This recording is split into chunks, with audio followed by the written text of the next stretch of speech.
Halo Sobat Cupang keren yang keren, kita ketemu lagi di channel Cupang keren yang keren. Pada kesempatan ini kita akan membahas tentang kandungan air untuk soliter cupang. Namun metode yang saya gunakan ini adalah cara saya pribadi atau cara saya sendiri. Mungkin ada perbedaan di antara para pecinta cupang lainnya. Jadi sobat silahkan memutuskan untuk mengikuti saya atau tidak, bebas.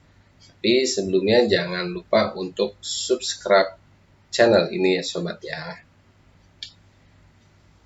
Oke sobat cupang keren yang keren, yang pertama kita akan membahas tentang kandungan apa saja yang ada di dalam air untuk soliter cupang. Kemudian wadahnya bebas sobat ya, seperti pada video sebelumnya yang pernah kita bahas. Yang penting wadah atau soliter itu memadai untuk kelangsungan hidup si cupang itu sendiri. Jadi cupangnya harus sehat, walafiat, dan bahagia. Kemudian kita bahas selanjutnya apa saja isi kandungan air atau bahan-bahan yang harus ada di air untuk soliter cupang. Yang pertama adalah garam. Mengapa kita perlu garam untuk cupang? Pertama, mengurangi jumlah nitrat atau nitrit pada air. Yang kedua, meningkatkan lapisan lendir pada cupangnya, jadi badan si cupang itu kuat sobat ya. Kemudian yang ketiga, membantu fungsi insang dan ginjal, jadi cupangnya tetap seger, sehat, dan bugar. Mungkin ada pertanyaan dari sobat cupang keren yang keren, garam yang digunakan itu garam apa? Pada umumnya, karena ikan cupang itu adalah jenis ikan hias air tawar. Jadi yang digunakan adalah garam ikan untuk air tawar ya sobat ya. Atau garam akuarium air tawar. Ini banyak dijual di toko online atau di toko akuarium juga banyak. Mereknya pun bebas ya. Kemudian setelah saya beberapa kali menggunakan garam dapur juga, ada juga yang menggunakan garam dapur, memang bisa, tapi untuk cupang saya kurang pas ya. Jadi setelah saya gunakan garam dapur, cupang saya itu tidak nyaman di soliter. Jadi saya hentikan penggunaan dari garam dapur ini. Kemudian sobat cupang keren yang keren, jangan salah membeli garam laut misalkan. Nah, garam laut ini tentu saja khusus untuk ikan laut, bukan untuk ikan hias air tawar sobat ya. Kemudian selanjutnya adalah daun ketapang. Daun ketapang ini menurut saya bebas saja, silahkan menggunakan daun ketapangnya, air endapannya, atau daun ketapangnya sendiri tanpa batang. Kemudian selanjutnya adalah obat biru atau methylene blue. Ini juga banyak dijual di toko akuarium. Mereknya juga bebas ya sobat ya. Kemudian setelah itu saya akan menginformasikan atau sharing informasi kepada sobat cupang keren yang keren, langkah-langkah apa saja yang harus kita lakukan. Kalau untuk air, bisa menggunakan air sumur, air mineral yang galon, tapi cukup mahal ya sobat biayanya, atau air keran. Kualitas air tergantung masing-masing wilayah sobat. Ini dia sobat langkah-langkah untuk mempersiapkan air untuk wadah atau soliter cupang.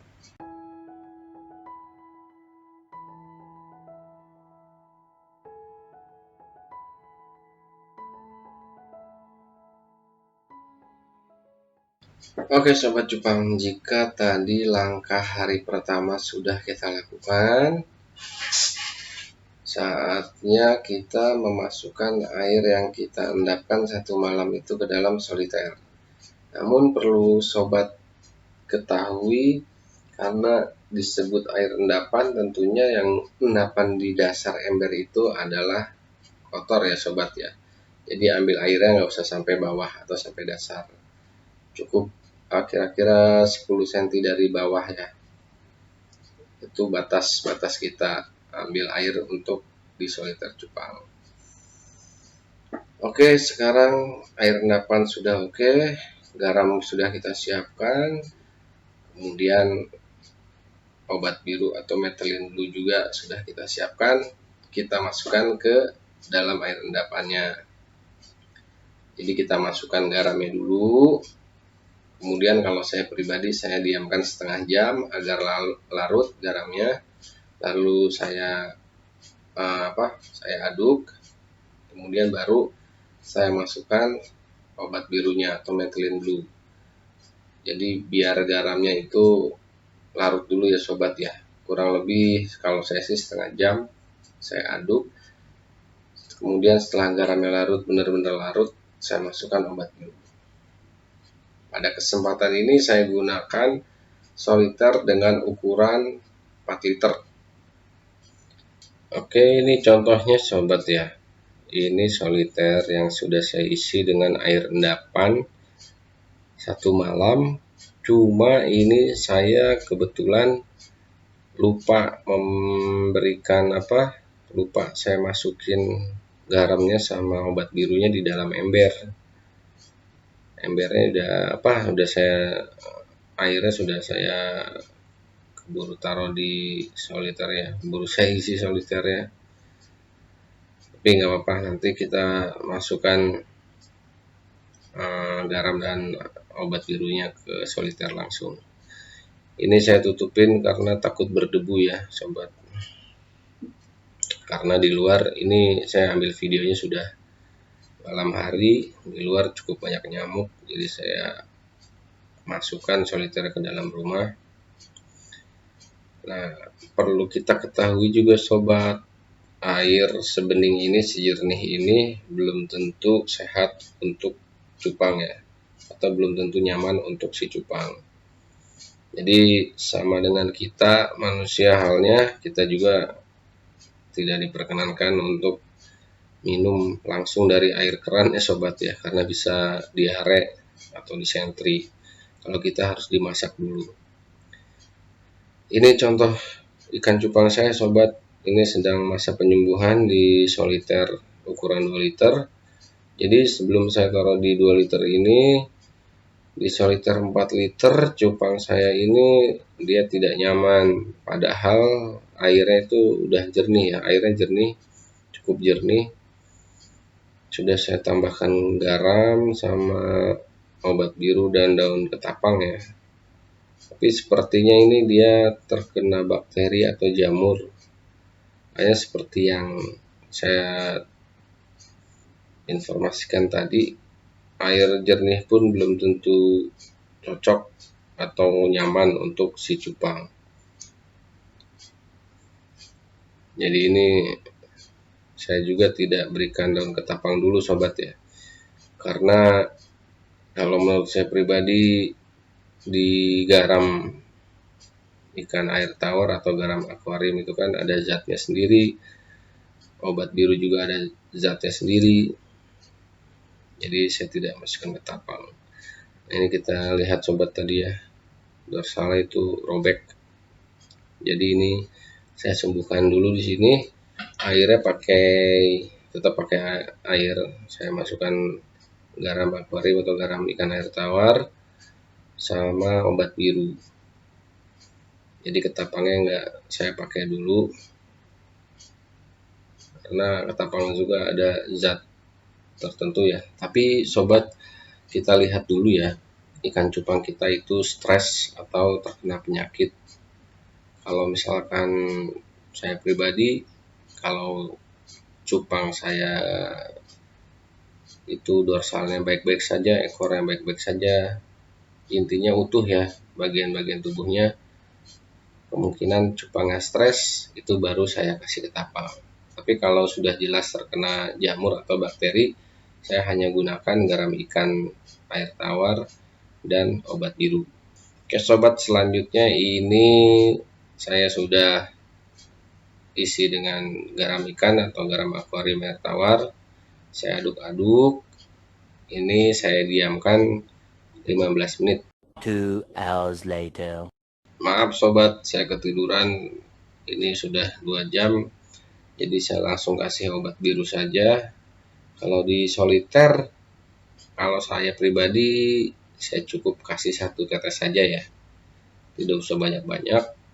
Terkecuali kalau kita tampung di ember, misalkan ember 10 liter atau lebih, itu ya pemberian obat birunya itu tergantung volume airnya juga ya.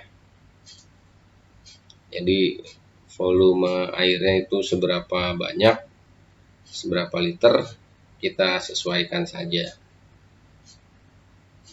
Kemudian juga garamnya juga sama ya sobat ya. Jadi garam ikan air tawarnya atau garam akuarium air tawarnya juga jumlahnya kita sesuaikan dengan volume air yang kita tampung di ember atau di wadah lainnya. Nah, ini sudah saya masukkan obat biru. Kemudian saya tunggu lagi setengah jam agar garam dan obat birunya larut. Setelah itu baru saya masukkan air endapan daun ketapang. Tapi saya juga biasanya pakai daun ketapangnya sobat ya. Saya hanya pakai daunnya, batangnya saya buang. Yang lebih bagus itu daun ketapang yang sudah diolah sobat. Jadi ada caranya ya, di YouTube juga banyak cara mengolah daun ketapang itu seperti apa. Kalau saya ini sekarang saya gunakan air endapannya saja. A few moments later. Oke sobat, sudah selesai semua kita lakukan langkah-langkah yang sudah kita bahas di awal. Mudah-mudahan informasi ini bermanfaat untuk kita semua. Dan saya ingatkan lagi, mungkin metode saya ini berbeda dengan pecinta cupang lainnya, tapi mudah-mudahan tetap bermanfaat ya buat kita semua. Sampai jumpa di video berikutnya di channel Cupang Keran yang Keren. Jangan lupa sobat Cupang Keran, subscribe ya. Sampai jumpa di video berikutnya. Salam Cupang Indonesia.